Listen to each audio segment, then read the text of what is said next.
It's your girl Ayo here, coming back to you again with yet another video. Hey y'all, how are y'all doing?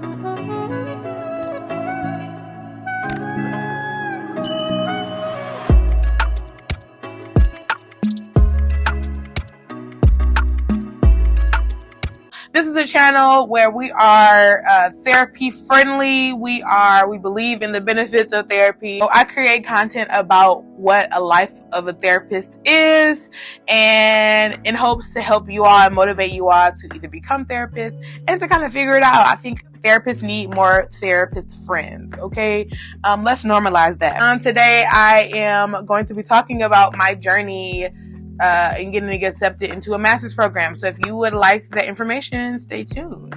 If you are new here, my name is Haley. I am an associate couple and family therapist. I've not completed my licensing requirements, so that's what makes me an associate therapist. So as an associate therapist, you have to work underneath somebody else's license until you get yours, receiving the proper supervision, receiving the hours that you're supposed to have, things like that. So I'm currently in the process of getting all that together. On my last video, I did a therapist off the couch. That is the series where I show y'all what it's like to be a therapist outside of the therapy room. I got a comment on that video that says, "Hi, I just found your channel and I was wondering if you could please do a video where you just talk and share about how you got accepted into an MFT program. Can you please share about your letters of recommendation, suggestions, what your personal statement is like, and the overall process, and also any advice you would give, such as how to get into a competitive program, or since it's such a competitive program, excuse me.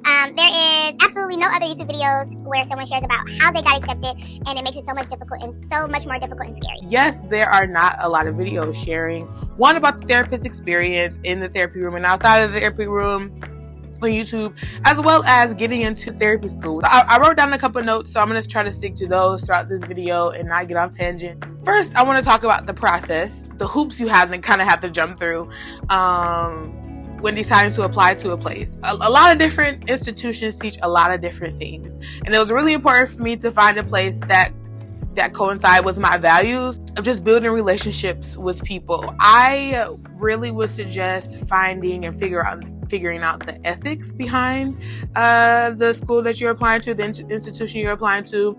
What are they about? Where do they put their money? Is their money where their mouth is? To pay attention directly to the mission statement was important for me in figuring out this process as well. My experience getting into the master's program is pretty unique, as far as my school did some marketing and promotion and things to my undergrad, so that's how I found out about my school as well. Through further research, I just love what they stood for. Social justice was a big thing that I was kind of looking for as far as continuing this work. I'm going to be a therapist to many different people without practicing social justice, and really realizing like that there are norms that have been put in place that are really not norm. So I just make a recommendation to you as to really figure out why you want to go to this place. They're going to ask you why that school in the interview. So I think it's better to just have an understanding about what that means to you now. That's just as important in the scouting process. You don't just apply to a school because it's Ivy League or because they're cheaper, or sometimes you got to put your money where your brain wants to be. You know, I kind of wanted to transition into talking about like the actual application process. So each school should have their particular application process and what they're looking for. Schools who are not very clear on what they're looking for, maybe you shouldn't be applying. My grad program told you, okay, we're looking for letters of recommendation. We need this many. We're looking for a statement of intent. We need your transcripts. And I think there was something else that they needed that I sent in. As far as like starting the application, to ask your name and where you live, things like that. I got 2 letters of recommendation from staff or faculty at my school. So one was the head of our psychology program, and another one was one of my professors who actually got their degree in couple and family therapy, or marriage and family therapy. I did that. Those are my 2 sources that I felt like were the strongest, and then a source that just spoke to my character. So I just recommend, even if they're asking for 2, maybe slip in that 3rd one there. So then when it comes to your statement of intent, your statement of intent is really how you sell yourself, right? This is what a school is going to see right before they decide to invite you for an interview. But your statement of intent is really you. why you want to go to this school. I recommend looking at the mission statement, maybe researching the program, researching some of the staff and faculty at the program, what their research interests are. This is what you should have an idea of going into this. So I couldn't find my statement of intent for my master's program. If I do, by the time I edit this video, I will get it up for you all. But I did find a little snippet, or like my draft for my doctoral statement of intent. To whom it may concern, I'm applying to your Doctor of Philosophy and Couple and Family Therapy program for the fall of 2021 semester. I got in, by the way. I'm making a whole another video about that. Anyway, for the fall 2021 semester, I would like to attend your program to further my education and clinical experience with supervision from professors that hold themselves to a high professional standard. My goal is to continue to search for a higher understanding of my own professional identity as a couple and family therapist. So then I go on into talking about my initial experiences becoming a therapist, my therapy experience, kind of what my goals are, my short-term and long-term goals, and my beliefs of what this school and what this program can do for me as far as my clinical growth and things like that. My main thing about the statement of intent is it really selling you. What does it say about you and your purpose and what you're going to do with this degree that they're going to give you? Then there is the interview process. So for me, I got called, I guess they reviewed the applications. I got called for an interview. All of this stuff, by the way, I vlogged. Let's see what it's about. Just had my personal interview. That was good. I really liked the lady. And yeah, I don't know. I'm feeling really emotional right now because it isn't over. It's not over until 2. So, yeah. So the interview process, here are a couple tips and tricks on that, okay? Don't be afraid to stand out is number 1. My interview process, I wore black and gray. I bought a gray suit jacket and some new pants to go to this interview, and I kind of wish that I would have stood out a little bit more. I mean, I got in or whatever, but don't be afraid to stand out. Don't tailor your outfit, your personality, your anything to hide yourself and your strengths. So in my interview process, I feel like it was a little, from what I'm hearing up from other people, it was a little more intricate, I guess, because we had a group interview time and then we also had an individual interview time. The group interview time, everybody got together in a group that got called for their interview day, and we pretty much answered questions. We did like some team building exercises. One of the exercises was to, I think, pick an animal that was representative of the kind of therapist that you want to be. I think I picked a cheetah because they were always on top of their prey, and I kind of want to always be on top of my clients' goals and on top of like prioritizing me and my clients' relationships, things like that. Is kind of what my answer I think was. I just remember being super nervous in the group interview because I'm like, who are these people? I thought I was just gonna come and talk to one person, like I don't know, but you were really sitting with your peers. So fun fact, most of the people who were actually in my interview day I also got to be in a cohort with, so that's pretty special. So if you do have the opportunity to have a group interview, don't forget to make connections. A lot of connections can be made in that group interview, okay? Then the individual interview.